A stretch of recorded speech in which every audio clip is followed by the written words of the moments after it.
अखिलेश जी, मणिपुर में जो घटना हुई है, कल प्रधानमंत्री ने कहा बहुत दुखद घटना है, इस पर हम कार्रवाई करेंगे, लेकिन 77 दिन तक उनके एक शब्द नहीं निकले, तो इस पर आप क्या कहेंगे? देखिए, मणिपुर में जो कुछ हो रहा है या जो कुछ हुआ है, ऐसा संभव नहीं है कि भारतीय जनता पार्टी को, देश के प्रधानमंत्री को, देश के होम मिनिस्टर को न पता हो। सच्चाई तो ये है कि आरएसएस की नफरत की राजनीति, आरएसएस की बांटने की राजनीति और भारतीय जनता पार्टी का लगातार वोट कैसे बढ़े, लड़ाई और झगड़े और नफरत से लोगों में दूरियां हो जाएं, उन्हें वोट कैसे मिले, इस दिशा में लगातार वो प्रयोगशाला की तरह मणिपुर को इस्तेमाल कर रहे थे। और उसका परिणाम ये हुआ, कई लोगों ने जान दे दी, जान खो गई और न जाने कितने लोगों को घर छोड़ना पड़ा, नुकसान हुआ है।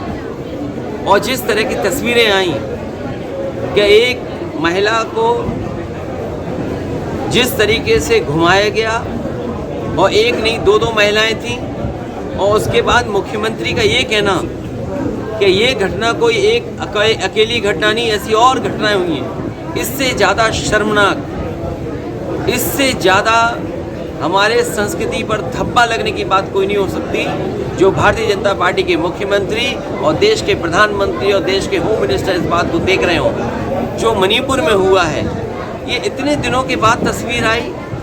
जो संस्थाएं थी, आईबी, वो क्या रिपोर्ट दे रही थी, इनके पास बड़ी बड़ी संस्थाएं जो जानकारी समय समय पर देती हैं, वो संस्थाएं क्या कर रही हैं? जब संस्थाएं पॉलिटिकल लोगों के पीछे लगाएंगे आप, तो वो सच्ची घटनाओं के बारे में क्यों जानकारी देंगे?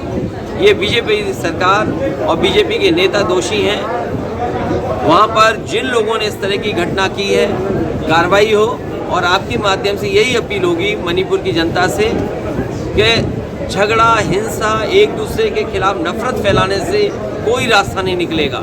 मिल बैठ करके और जो समस्याओं का समाधान कर सके, वैसे वहाँ के लोगों को समस्या का समाधान के लिए सोचना चाहिए। संसद में आज राजनाथ सिंह ने कहा है कि हम चर्चा के लिए तैयार हैं संसद में इस मुद्दे पर। चर्चा के लिए तो तैयार होना ही पड़ेगा। लोकतंत्र में आप किसकी जबान दबाओगे?